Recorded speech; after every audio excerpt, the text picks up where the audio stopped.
આ જવાબદારી જે નથી લઈ શકતી એ તમામ સ્ત્રીઓ તમસમાં ધકેલાઈ રહી છે. મારા પછીની પેઢીની સ્ત્રીઓને હું એ પણ જોઈ રહી છું કે દરેક સ્ત્રીને, નવી દીકરીઓને લાગે છે સિગરેટ પીવી, પેન્ટ પહેરવું, અમુક રીતે વર્તવું, ટૂંકા કપડાં, મને જેમ કરવું હશે એમ. સારી વાત છે, જેમ કરવું એમ જ કરવું જોઈએ. પણ સવાલ એ છે કે તમે જેમ કરો છો એમાં કોઈને નડો છો? તમે જે કરો છો એમાં આપણી સભ્યતા, સંસ્કૃતિને કોઈ પ્રોબ્લેમ થાય છે તો અટકી જાઓ. હું પણ અમેરિકા જાઉં તો શોર્ટ્સ પહેરું છું. મારા પણ સ્વિમિંગ સૂટમાં ફોટા અપલોડ થયેલા ફેસબુક ઉપર ને ધમાધમ થઈ ગયેલી, અને ગુજરાતની અસ્મિતાને આમ થઈ ગયું ને ગુજરાતની અસ્મિતાને તેમ થઈ ગયું ને, ત્યારે મેં જવાબ લખેલો કે સ્વિમિંગ પુલ ઉપર સાડી ન પહેરાય એટલે મેં સ્વિમસૂટ પહેરેલો. હું મારા દીકરા સાથે રજાઓ ગાળતી હતી એટલે સ્વિમિંગ પુલ ઉપર સાડી ન પહેરાય. હું અહીંયા કંઈ એવા કપડાં પહેરીને આવું તો તમે ચોક્કસ મારી સામે આંગળી ચીંધો. પ્રસંગોચિત વસ્ત્ર તમારી દીકરી પહેરતી હોય તો ચોક્કસ પહેરે, પણ એ પ્રસંગોચિત હોવા જોઈએ. એ પ્રસંગોચિત શું છે એ કોણ શીખવશે? તો એ માં જેનામાં સત્વ છે, એ માં કે જે પોતાની દીકરીને તમસ તરફ ધકેલાતી અટકાવે. અત્યારે હું જોઈ રહી છું કે અમારા સમયમાં તો આઈ લવ યુ કે ને એનો અર્થ જ એમ હતો કે આઈ વિલ યુ મેરી મી. વચ્ચે કંઈ હતું જ નહીં.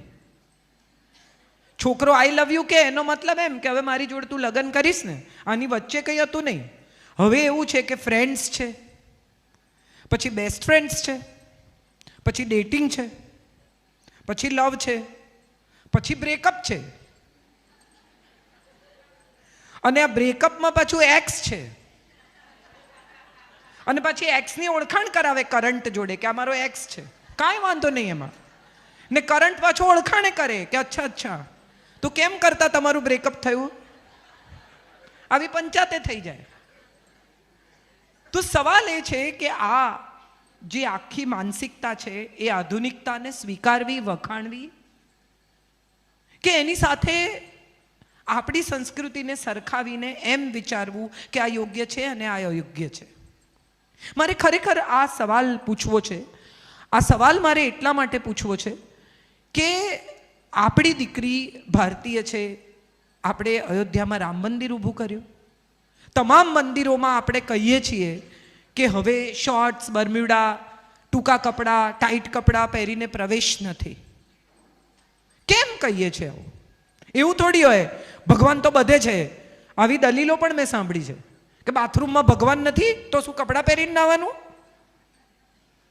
ત્યારે મારે બધાને આ વાત કહેવી છે કે તમારે ઘરે મહેમાન આવે ત્યારે તમે કેમ એમની સાથે સારી રીતે વર્તો છો?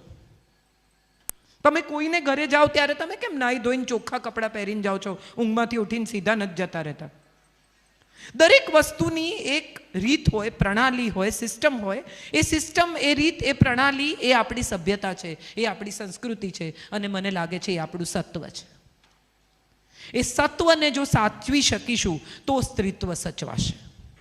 ગમે તેટલા અવોર્ડ, ગમે તેટલા ફંક્શન, ગમે તેટલું સૌંદર્ય. આ બ્યુટી કોન્ટેસ્ટ જ્યારે થાય ને ત્યારે એક રાઉન્ડ સવાલ જવાબનો પણ હોય છે. માત્ર બિકીની રાઉન્ડ, માત્ર ગાઉન રાઉન્ડ નથી હોતો. એક રાઉન્ડ હોય છે જેમાં પ્રશ્નો પૂછે છે અને એના માર્ક મળે છે. એટલે માત્ર બ્યુટી નહીં, beauty with brain is also equally important. તમારામાં એ બુદ્ધિ, એ સમજણ, એ વિવેક, એ સાર અસાર અનિવાર્ય છે. નાનકડી છોકરી હોય ત્યારથી એને શીખવાડે લીલા શાકભાજી નહીં ખાય ને તો વાળ લાંબા નહીં થાય. વાળ લાંબા નહીં થાય ને તો તારી સામે કોઈ નહીં જુએ. સ્કિન સાચવ. મારે સૌને કહેવું છે કે સ્કિન સાચવવા માટે જેટલો પ્રયાસ કરો છો ને એટલો સત્વ સાચવવા માટે પણ કરો. મગજના બોટોક્સ નથી આવતા. મગજ તો તમારે તમારી મેળે જ સતેજ રાખવું પડશે. ત્વચા ટાઈટ કરી શકશો. બુદ્ધિ કેવી રીતે સતેજ કરશો? અને બુદ્ધિ સતેજ કરવાનો સરળ રસ્તો એ છે કે વાંચતા રહો, અપડેટ થતા રહો. આજકાલ હવે હું હમણાં જ ચંદ્રેશભાઈને કહેતી હતી કે આજકાલ હવે સજેશનમાં આવે છે. એટલે કેટલું ટ્રેન્ડિંગ થઈ ગયું છે કે આજકાલ સજેશનમાં આવે છે. તમે જો ન્યૂઝ નિયમિત વાંચતા હો તો તમને તમારા ઇન્સ્ટામાં, તમારા ફેસબુકમાં આજકાલ સજેશનમાં આવે કે તમને વાંચવું છે. તો એનો અર્થ એમ થયો કે આ એક એવું ગુજરાતી અખબાર છે જે ઘરે ઘરે પહોંચી રહ્યું છે. હવે ગૂગલ પણ ગુજરાતીમાં ઉપલબ્ધ છે. સલમાન લગ્નમાં ગયો ત્યારે કેટરીનાને મળ્યો કે ના મળ્યો, અને મળ્યો તો કેવી રીતે વર્ત્યો, એને બદલે જાણવા જેવી બીજી ઘણી બાબતો છે. અભિષેકને ઐશ્વર્યાના છૂટાછેડા થવાના છે કે નહીં એના ઉપર આપણે જેટલો રસ લઈએ છીએ એને બદલે એવો રસ લઈએ કે આપણે આપણા પરિવારને કઈ રીતે વધુ મજબૂત કરી શકીએ. આપણી મેડિકલ પોલિસી શું છે, સ્ત્રીના અધિકારો શું છે. બહુ જ ઓછી સ્ત્રીઓને ખબર છે કે વિધવા સ્ત્રીને પણ એના પરિવારની મિલકતમાં અધિકાર મેળવવાનો, એ જેનો હિસ્સો છે એ મેળવવાનો અધિકાર છે. દીકરી ઇક્વલી પાર્ટિસિપન્ટ છે. બચ્ચન સાહેબ જો શ્વેતાના નામે પ્રતીક્ષા કરે તો આપણે બધા કેવું કહેવાય, બોલો, દીકરીને બંગલો આપ્યો, પણ દીકરીને આપવાનો, દીકરીને ભાગ મળવો જોઈએ એ કાયદો તો મોદી સાહેબે ક્યારનો કરી નાખ્યો. આપણને ખબર નથી માટે આપણે એવું માનીને ચાલીએ છીએ કે આપણને ખબર નથી માટે એ ઉપલબ્ધ નથી. 498A એક એવો કાયદો છે કે જેની અંદર ડોમેસ્ટિક વાયલન્સ સામે તમે ફરિયાદ કરી શકો અને કોઈ પણ પ્રકારની તપાસ વગર એને પોલીસ બોલાવી શકે જો તમે ફરિયાદ કરી હોય તો. હવે એનો દુરુપયોગ કેટલો થાય છે એ પણ જાણવા જેવું છે. સરકાર તો કાયદો કરે, પછી ઘેર ઘેર જઈને એ કાયદા કઈ રીતે પડાય છે એ તો સરકાર કેવી રીતે જુએ? તો આપણી જવાબદારી શું બને છે એક સ્ત્રી તરીકે? માત્ર અવોર્ડ લેવો, કામ કરવું. 15 જણાને અવોર્ડ મળશે પણ બાકીના લોકો શું કરશે? તો બાકીના લોકો બાજુમાં ડોમેસ્ટિક વાયલન્સ થતું હશે ને ત્યાં જઈને અટકાવશે. કોઈની દીકરી ખોટે રસ્તે જતી હશે તો એના મા બાપને કયા વગર દીકરીનું કાઉન્સેલિંગ કરશે? એ પણ અવોર્ડ છે. હું રોજ કોઈને જોતી હોઉં કે કોઈની દીકરી રોજ મોડી આવતી હોય, કોઈ અયોગ્ય છોકરા સાથે ફરતી હોય, આપણને એમ લાગે કે આને મેં 4-5 વાર આ છોકરા સાથે જોઈ, આ છોકરામાં મને એવું લાગે છે કે આ છોકરો આને યોગ્ય નથી, આ બરોબર નથી, આ સંસ્કારી નથી. તો એ છોકરીને તમે એકલી બોલાવીને એની સાથે વાત કરી શકો કે બેટા મને એવું લાગે છે કે તું આ છોકરાની પૂરી તપાસ કર, એના મા બાપને મળ. કેટલી બધી દીકરીઓ કોઈ કારણ વગર વિધર્મીઓના ચક્કરમાં ફસાય છે. ચશ્મા ગોગલ્સ પહેરીને આમામ ચાવી ફેરવતો બાઇક લઈને ઊભો હોય અને આપણને એમ થઈ જાય કે ઓહો હો કેટલો દેખાવડો. તમારી દીકરીને શીખવાડો કે જ્યારે જ્યારે તને કોઈ છોકરો ગમે ત્યારે પહેલાં એના ઘરની તપાસ કર, એના મા બાપને મળ, એના માતા પિતા શું કરે છે. હમણાં જ મારા એક મિત્રના ઘરમાં કિસ્સો થયો છે. છોકરી પાસેથી 13 લાખ રૂપિયા લઈ ગયો છોકરો ધીમે ધીમે કરીને, અને છોકરીને પૂછ્યું કે એના મા બાપ કોણ છે, ક્યાં રહે છે, તો કે મને ખબર નથી. આજે 25, કાલે 25, પરમ દિવસે 30, બીજા 10, બીજા 15, આમ કરીને 13 લાખ રૂપિયા એ છોકરાએ ક્રેડિટ કાર્ડમાંથી એની પાસે કઢાવ્યા. અને પિતાએ જ્યારે પૂછ્યું ત્યારે છોકરી કહે છે મને ખબર નથી ક્યાં રહે છે, એના મા બાપ કોણ છે. પ્રેમમાં પડી ગયા. મારે એ તમને કહેવું છે કે જે અહીંયા જે એજ ગ્રુપ જોઉં છું એ બધાની દીકરીઓ ટીનેજમાં હશે. તમારી ટીનેજની દીકરી સાથે દોસ્તી કરો, એ પણ સ્ત્રીનું બહુ જ મોટું સત્વ છે. એના માટે ઘરમાં મમ્મીથી મોટો કોઈ મિત્ર હોવો જ ના જોઈએ. આપણે કરીએ છીએ શું તો કે પોલીસ થઈ જઈએ છીએ, એના પર નજર રાખીએ છીએ.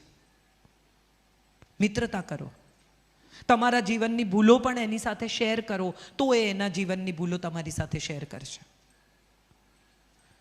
તમે પણ સ્કૂલમાં હતા, ક્લાસમાં હતા, કોઈ દિવસ કોલેજમાં હતા, ક્રશ હશે, કોઈ છોકરો ગમતો હશે, દિલ ખોલીને એને કહો કે બહુ ગમતો તો યાર, પણ મારામાં હિંમત જ નહોતી એને કહેવાની. પછી તો એ ક્યાં ગયો ને હું ક્યાં ગઈ ખબર નથી. બધાના જીવનમાં આવા નાના મોટા પ્રસંગો હોય જ.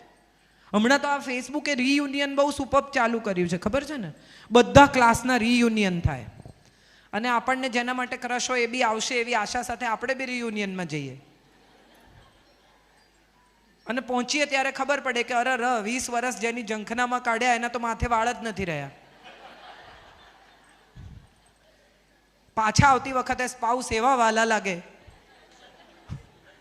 જતા જે ધક થતું હોય કે મળશે, એ પાછા આવતા એમ થાય કે ના મારા મા બાપે યોગ્ય જ નિર્ણય કર્યો. અને મજાની વાત એ છે, સૌથી ઇન્ટરેસ્ટિંગ જે મને સમય સાથે સમજાય છે કે આ આપણને ખોટો માણસ મળ્યો છે ને એની સમજણ તો 5 મિનિટમાં પડી જાય છે. પણ આપણને સાચો માણસ મળ્યો છે ને, એની સમજણ પડતા 20 વર્ષ નીકળી જાય છે. પ્રેમ થતા થતા વર્ષો નીકળી જાય, ત્યારે સમજાય કે અરે યાર, આ તો આ એ માણસ છે જે તાવ હતો ત્યારે ચા બનાવીને લઈને મારી બાજુમાં ઊભો હતો. એ બી વુમન્સ ડે નો અવોર્ડ જ છે. એણે રજા લીધી, એણે કોઈ દિવસ આઈ લવ યુ નથી કહ્યું, પણ હું બહારગામ ગઈ હોઉં ને એને કહીને કહ્યું કે ગુરુવારની ટિકિટ છે, તોય મંગળવારે ફોન કરે ક્યારે આવવાની. આઈ લવ યુ નથી. કેટલી બધી પત્નીઓ મને કહે હજી સુધી કોઈ દિવસ એમણે મને આઈ લવ યુ નથી કીધું, પણ ગુરુવારે આવવાની ટિકિટ નિશ્ચિત હોય ને છતાંય મંગળવારે ફોન કરે કે ક્યારે આવવાની છે. એ આઈ લવ યુ નથી? છે જ. પોતાનું ગંજી ફાટેલું હોય ને ઉપર શર્ટ પહેરી લે અને કે આપણને કોણ જુએ છે, તું તાર પહેરને સરસ મજાની સાડી, એ બી આઈ લવ યુ જ છે. તમારે માટે દર વર્ષે સોનું ખરીદે ને પોતાને માટે કંઈ ન ખરીદે, એ પણ આઈ લવ યુ જ છે. આપણે પશ્ચિમથી એટલા બધા અભિભૂત છીએ કે આપણને લાગે છે કે કાર્ડ, ફૂલો, chocolate, Valentine day, anniversary celebration, ફુગ્ગા, કેક, આ જ સત્ય છે. મારે માટે પ્રેમ એ છે જે શબ્દોમાં અભિવ્યક્ત ન થાય અને છતાંય તમારી આસપાસ એની મહેક જીવનભર રહે. કોઈના વિના તમને મજા ના આવે ને તો એને હું તો પ્રેમ જ કહું છું. તમે ગમે તેટલો આનંદ કરતા હો પણ તમને એમ થાય કે હોત ને તો મજા આવત. બેનપણીઓ સાથે તમે સોલો ટ્રીપ, હમણાં તો એ બહુ ચાલ્યું છે, વિમેન્સ ટ્રીપ ને સોલો ટ્રીપ ને, અને સોલો ટ્રીપ પર એક દિવસ જાય ને બીજે દિવસે તરત ફોન કરે, નળ બંધ કરજો, ગીઝરની સ્વિચ ઓફ કરજો. તો કઈ સોલો ટ્રીપ? તમે ત્યાં જ છો, તમે ઘરમાંથી નીકળ્યા જ નથી. પતિ પત્ની નક્કી કરે કે આ વખતે 10મી એનિવર્સરી અમે 2 જ જણા ગોવા જવાના છે. 2 જણા ગોવા પહોંચે, પણ બેગમાં સાસુ, નણંદ, દિયર, કાકી સાસુ, જેઠાણી બધા ભેગા ગયા હોય. ત્યાં જઈને પણ આ જ કરવાનું. તો શું કામ જાઓ છો? અહીં જ ઝઘડી લો, ખોટા પૈસા 5 સ્ટારના બગાડવા. આ ગુજરાતીઓ બધા એમ કે હે ભગવાન, અમે તો કંટાળ્યા છીએ, થોડા દિવસ બહારગામ જવું છે. બહારગામ જઈને પાછા આવે કે કેવું રહ્યું? કે કંટાળી ગયા. તો કર્યું શું? મારે એ જ તમને સૌને કહેવું છે. વુમન્સ ડે તો વર્ષનો એક દિવસ છે. વુમનહુડ, સ્ત્રીત્વ, સત્વ રોજ છે. અને આ જે રોજ છે ને, એનું રોજ જતન કરો, એની રોજ માવજત કરો. એક દિવસ બધા સાડી પહેરીને આવે. હમણાં જ હું એક ફિલ્મનું શૂટિંગ કરતી હતી તો मैंने કે मैडम कितना टाइम लगेगा? मैं कहा साड़ी पहनने में 2 मिनट. અચ્છા, કારણ કે હું રોજ સાડી પહેરું છું, મને 2 મિનિટ લાગે સાડી પહેરતા. કેમ? તો કે મને બહુ ગમે છે સાડી. હું ગમે તેટલી સાડીઓ ખરીદું, મારી એક વીકનેસ કે આ તો મારી પાસે નથી. આટલી સાડીઓ ભેગી કરી એ પછી પણ જો કોકની જોઈ તો તરત એમ થાય અરે આ મારી પાસે નથી. એ મારા શોખનો, આનંદનો વિષય છે અને એને આનંદથી સ્વીકારો. ના ના, મારે કાંઈ નથી જોઈતું, અને કાંઈ નથી જોઈતું છતાં બધું જોઈએ છે તો કોઈ કંઈ નહીં આપે. માગતા શીખી જાઓ, કહેતા શીખી જાઓ, ફરિયાદ કરતા શીખી જાઓ. અને ફરિયાદ રડ્યા વગર, કકળાટ કર્યા વગર, આર્ગ્યુમેન્ટ કર્યા વગર, દુઃખી થયા વગર કરો. નથી ગમતું? ચોક્કસ કહો. હમણાં જ મને ચંદ્રેશભાઈ કહેવા આવ્યા, તમે બોલતા હશો ને ત્યારે પૂનમબેન આવશે. તો પછી શું? હું એમનું અભિવાદન કરીશ. ના, પણ પછી વચ્ચે હવે મને શું નથી ગમતું એમને ખબર છે, પણ એટ ધ સેમ ટાઈમ એવું નક્કી છે કે જેને સન્માન આપવું ઘટે એને આપવું જ ઘટે. જે સન્માનને લાયક છે એને ચોક્કસ આપો, પણ જે લાયક નથી એને તમારે નથી આપવું તો નમ્રતાથી આગળ ખસી જાઓ. અપમાન કરવાની જરૂર નથી. મારે બસ આટલું સમજાવવું છે. આપણે સન્માન અથવા અપમાન એની વચ્ચેનો કોઈ સમ્યક રસ્તો સ્વીકારી શકતા નથી.